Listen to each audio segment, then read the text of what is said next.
এখন ইসকনের যে বদমাইশগুলো আমার ভাই সাইফুল আলী ফিনরি, সাইফুল ইসলাম কি কয় আলিফ, ওরে ওনারে কুপাইছে, ওগুলোর যদি গিয়ে আমিও কুপাই তাহলে কিসাস আছে না? বরং এটা আরো ভালো উত্তম কিসাস হয়ে যাবে। মুসলমান আমরা খুব নরম নরম থাকবো, ভাইদের ব্যাপারে সালাম দিব, নিজেকে কষ্ট দিল মাইনা নিব। কিন্তু আমার কোনো ভাইকে কুপায় মাইরা ফেলবে, তখন আমার আচরণ এমন হবে। আমার সত্যি কথা বলি, ওই বদমাইশগুলোরে আমি পাইলে আমি আর কুপাইতে পারবো সোজা, আমি কুপাইতে পারবো। একজন দিনে দুপুরে রাষ্ট্রীয় একজন উকিলকে কোর্ট চত্বরে ফেসবুকে ঘোষণা দিয়ে এরা কুপে হত্যা করছে। কত বড় নৃশংস এরা! এই নৃশংসরা এরা কোনো মানুষ হতে পারে না, এরা জানোয়ারের চাইতেও বদল। জানোয়ারের কুপাইলে শরীরে লাগবে? এই জন্য বলি মুসলমান, দ্বীনের ব্যাপারে, ঈমানের ব্যাপারে রাসূলুল্লাহ সাল্লাল্লাহু আলাইহি ওয়াসাল্লামের প্রশ্নে কোনো আপোষ করা যাবে? নিজের ব্যাপারে আপোষ করেন, নিজের ব্যাপারে মাইনা নেন, নিজেকে কষ্ট দিলে মাফ করে দেন, কিন্তু রাসূলকে কেউ কষ্ট দিবে মাফ করা যাবে?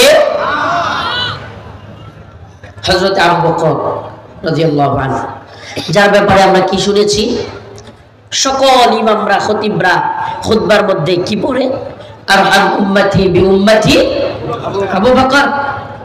একজন নরম মানুষ, রহম দিলওয়ালা মানুষ, কত নরম, হ্যাঁ? কিন্তু রাসূলুল্লাহ সাল্লাল্লাহু আলাইহি ওয়াসাল্লামের ওফাতের পরে একদল লোক যাকাত অস্বীকার করে বসলো। কি করে বসলো? যাকাত দিবে না। হযরত আবু বকর তাদের বিরুদ্ধে যুদ্ধ ঘোষণা করলেন, যুদ্ধ। হযরত উমর, ওয়াশাদ্দুহুম ফি আমরিল্লাহি উমর, যার ব্যাপারে বলা হয় শক্ত কঠিন মানুষ, তিনি পর্যন্ত আয়েশা বুঝাইলেন আবু বকর। হযরত আবু বকর কি বললেন? এখন রাসূল সাল্লাল্লাহু আলাইহি সাল্লাম চলে গিয়েছেন, সব দিকে মানুষ ইসলাম থেকে মুরতাদ হয়ে যাচ্ছে, অনেক মানুষ। এখন দয়া করে যারা যাকাত অস্বীকার করতেছে আপাতত যুদ্ধ ঘোষণা করিয়েন না। হযরত আবু বকর চিৎকার করে বললেন, রাসূলুল্লাহ সাল্লাল্লাহু আলাইহি সাল্লামের জামানায় একটা উটের রশি যাকাত দিত, এমন কোন লোক যদি সেই উটের রশি দিতে অস্বীকার করে, আমি আবু বকর তার বিরুদ্ধে যুদ্ধ ঘোষণা করব। আনকুসুদ্দিন ওয়া নাহাই, দ্বীনের মধ্যে ঘাটতি হবে আর আবু বকরের এক বিন্দু রক্ত থাকবে, এটা হতে পারে না। কল্পনা করতে পারেন তারা কত কঠোর ছিলেন, ব্যক্তিগতভাবে তারা কত দরদি ছিলেন, মায়াবী ছিলেন, কিন্তু যখনই ইসলামের প্রতি, রসুলের প্রতি, কোরআনের বিধানের প্রতি আঘাত আসতো, তারা কি হয়ে যেতেন? কঠোর হয়ে যেতেন। আমাদের স্বভাবটাও এরকম হতে হবে, আমাদের স্বভাবটাও এরকম হতে হবে। দলাদলি, দলান্দতা, দলের পক্ষে সাফাই গাওয়া, এগুলো চলবে না। ইসলাম ইমানের প্রশ্নে, দ্বীনের প্রশ্নে দল, নেতা, পীর, আমির সব বাদ দেওয়া লাগবে প্রয়োজন। কথা ভালোভাবে বুঝেন। ইসলামের দলিল কোরআন সুন্নাহ। ইসলামের দলিল কি? পীর সাহেব দলিল, আমির সাহেব দলিল, হ্যাঁ, নেতা, দল, এগুলো দলিল। নেতা জাহান্নামে গেলে আপনিও জাহান্নামে যাবেন, দল জাহান্নামে গেলে আপনিও যাবেন। অতএব ইসলামের দলিল কোরআন সুন্নাহ। আজকে আফসোসের সাথে আমরা দেখতেছি গত কয়েকদিন যাবত এদেশের কথিত বড় বড় রাজনৈতিক দলগুলো একটারও মুখ দিয়া এই কথাটা বের হচ্ছে না যে ইসকনকে নিষিদ্ধ করা হোক। একটারও মুখ দিয়া বের হচ্ছে না। আমরা তো খালি জানতাম আওয়ামী লীগ দালাল দালাল, 16-17 বছর একটা না ক্ষমতায় ছিল, আওয়ামী লীগ ভারতের গোলামি করে। এখন তো দেখি ভারতের চামচামি করলে অন্যগুলো মজা পায়, অন্য দলগুলো মজা পাচ্ছে। সামসামি শুরু করছে, ক্ষমতার লোভ এসে গেছে, 16-17 বছর খাইতে পারে না, এখন খাওয়ার ধান্দা মাথার মধ্যে ঢুকছে। এই ভূত তারায় দিমু, বাংলার মুসলমান এগুলো সহ্য করবে না। আর সবকিছু সহ্য করলেও ভারত প্রীতি আমরা বরদাস্ত করব না।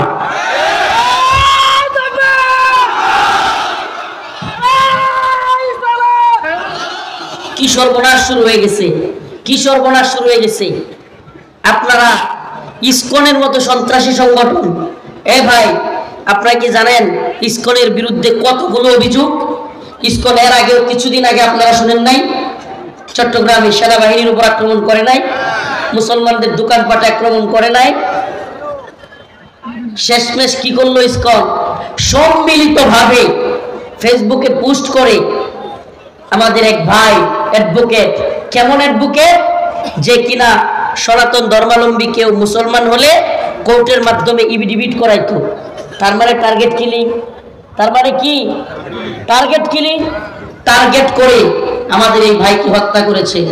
এরপরেও যদি আপনাদের মুখে ইসকন নিষিদ্ধ হোক এ কথা বলতে ভয় পান, তাইলে আমাদের আর বুঝতে বাকি নাই আপনারাও ভারতের গোলাম।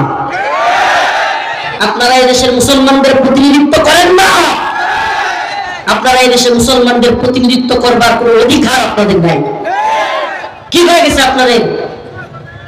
পাকা গজায় গেছে, পাকা। আওয়ামী লীগ চলে গেছে মনে করতেছেন পাটনা হয়ে গেছে। মুসলমান ইমানদার এদেশে ইসলামকে ভালোবাসে, আলেমদেরকে ভালোবাসে। খালি একবার ব্রেনটা সাফ করে দিব যে এই দলগুলো ভারতের দালাল, দেখবেন না সাইজ হইতে বেশি সময় লাগবে না। সাইজ করতে বাঙালি মুসলমান বুঝতে দেরি হয়, কিন্তু বুঝলে পিড়াইতে দেরি হয় না। এটা মনে রাখেন, খুব সাবধান হয়ে যান। বাহ, এখন প্রথম আলো আর ডেইলি স্টারের পক্ষে দালালি শুরু করছে, আর ওইদিকে ইসকন মুসলমানকে মাইরা জবাই করে ফেলতেছে। এটার ব্যাপারে একটা বিবৃতিও নাই, নিন্দাও নেই, দালালি শুরু করছেন। আল্লাহ পাক বুঝার তৌফিক দান করুন।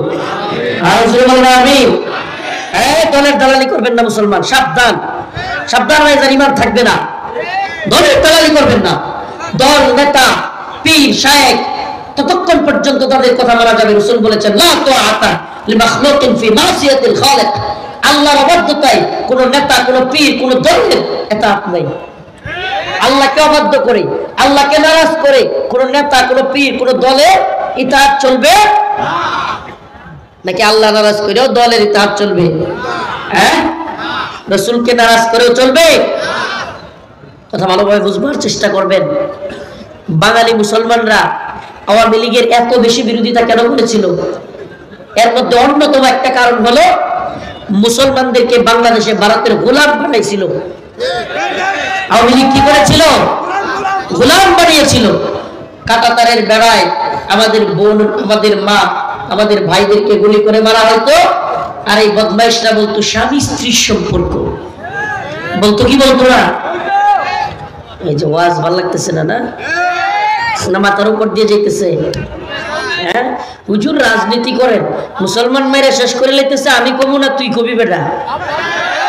হ্যাঁ, হুজুর রাজনীতি করেন, দেখবেন কিছুদিনের মধ্যে, বলে দিলাম লিখে রাখেন, কিছুদিনের মধ্যে নতুন এক দল গজাবে, যেগুলো এসে আবার মাহফিলে বলবে হুজুর রাজনৈতিক বক্তব্য দিয়েন না।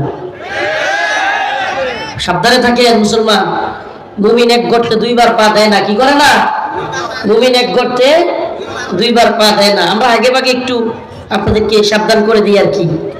আমাদের কি হবে না হবে, কেডা কি করবে, এগুলো পরোয়া করবার টাইম নাই। আমরা এই উম্মার রাহবারি করি, এই উম্মার জন্য, জাতিকে সজাগ করবার জন্য যা যা করা দরকার, যখন যেই মলম দেওয়া দরকার সেটাই দিই। এতে করে কে কি বললো, কে নারাজ হইলো, কে খুশি হইলো, এগুলো দেখবার ন্যূনতম সময় আমাদের নেই। কথা ভালোভাবে বুঝবার চেষ্টা করেন। আমাদের কাঁটাতারের সীমান্তে লাশ পড়ে, আর এদিকে তারা আম্রপালি পাঠায়, ইলিশ পাঠায়, ট্রানজিট দেয়, মোংলা বন্দর দেয়, পায়রা দেয়, এরপরে রেল লাইন বাংলাদেশ দিয়া তাদের রাজ্যগুলোতে নিয়ে যাওয়ার জন্য দেয়। এত কিছু দেওয়ার পরেও আমাদের সীমান্ত হত্যা কমে নাই, বরং প্রত্যেকটা সীমান্তে গুলি করে মারে। শুধু কি তাই, এই রংপুর বাই অঞ্চলের মানুষগুলোকে তিস্তা আটকায় দিয়া ফসলি জমিগুলো নষ্ট করে দেয়। এই তো ভারতের বন্ধুত্ব। সময় এসেছে বাংলাদেশ নামক রাষ্ট্র একথা ঘোষণা করবা যে ভারত আমাদের বন্ধু নয়, ভারত আমাদের সবচাইতে বড় শত্রু। এটা স্বীকার করবা। সময় এসেছে। এ ভাই, যারা দেশ দখলের কথা বলে, যারা আমার দেশের স্বাধীনতার বিরুদ্ধে কথা বলে, যারা এই দেশের মুসলমানদেরকে শেষ করে দিতে চায়, এরা বন্ধু? স্বামী স্ত্রী সম্পর্ক কি আছে এখনো? না বউ সহ বাঁচছে এই দেশে? নতুন করে এখন কি সম্পর্ক বলবেন? এখন কি বড় গিয়া চলতেছে?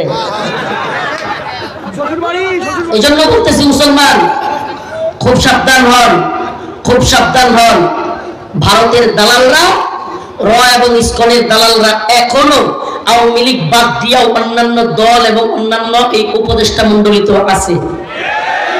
সাবধান হন। আমরা এই জনস্রোত কি কাজে আসবে যদি এই জাতিকে সচেতন না করতে পারি? কি কাজে আসবে? ও আমার জাতি, ও দিনাজপুরের মুসলমান সজাগ করে দিয়ে যায়, সজাগ করে দিয়ে যায়। তোমাদের উপরই ঝড়টা বেশি আসে, তোমাদের উপরই কষ্টটা বেশি হয়, তোমাদেরকেই আগে সজাগ হতে হবে। এই সীমান্ত অঞ্চলগুলোতে সজাগ দৃষ্টি রাখতে হবে। এরা আমাদেরকে হুমকি দেয়, ধমকি দেয়, আমরা এদের হুমকি ধমকি পরোয়া করি না। তবে ওদের হুমকি ধমকি মোকাবেলার আগে ওরা যে সমস্ত গোলামগুলোরে বাংলাদেশে রাখছে, আওয়ামী লীগের গোলামগুলোতে লাথি দিছি, নতুন করে কেউ গোলামি করলে এগুলোরও ফ্লাইং কিক দিতে হবে। রাজি আছেন ইনশাআল্লাহ? ভারতের গোলামি বাংলার জমিনে চলবে, ইসকনের দালালি বাংলার জমিনে চলবে।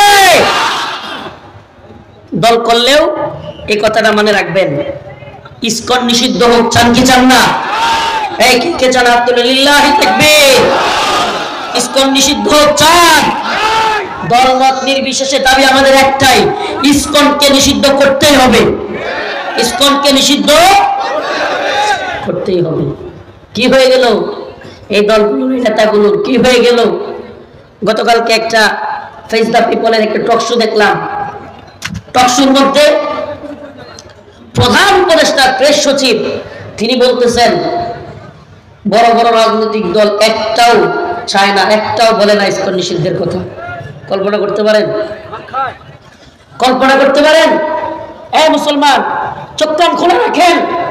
আমি জানি না আপনারা আমাদের কথা বুঝতেছেন কিনা, নাকি দল করেন নেতা ওইগুলোই মাথায় আছে। একটু ওয়াশ করেন ব্লেন্ডারে, হয় হয় ভালো সাবান দিয়ে ওয়াশ করেন, নাহলে পচা সাবান দিয়ে ওয়াশ করেন, ব্লেন্ডারে ওয়াশ করেন, মাথাটাকে সাফ করেন। আপনি কল্পনা করতে পারেন এইভাবে মুসলিমদেরকে হত্যার পরে, সেনাবাহিনীর উপরে আক্রমণ করার পরে, আমার দেশের সার্বভৌমত্বের বিরুদ্ধে কথা বলবার পরেও এই দলগুলো, প্রধান উপদেষ্টা প্রেস সচিব সে বলতেছে কোন রাজনৈতিক দলই চায় না ইসকনকে নিষিদ্ধ করা হোক। তাইলে এই রাজনৈতিক দলগুলো কি আমাদের মুসলমানদের প্রতিনিধিত্ব করে? হ্যাঁ, প্রতিনিধিত্ব করে। হঠাৎ করে তাদের কি হয়েছে? জাতীয় ঐক্য, জাতীয় ঐক্য। বা মানে এরা একটার থেকে আরেকটার দিকে আমাদেরকে ডাইভার্ট করার জন্য যা মন চায় তা করা শুরু করতেছে। এই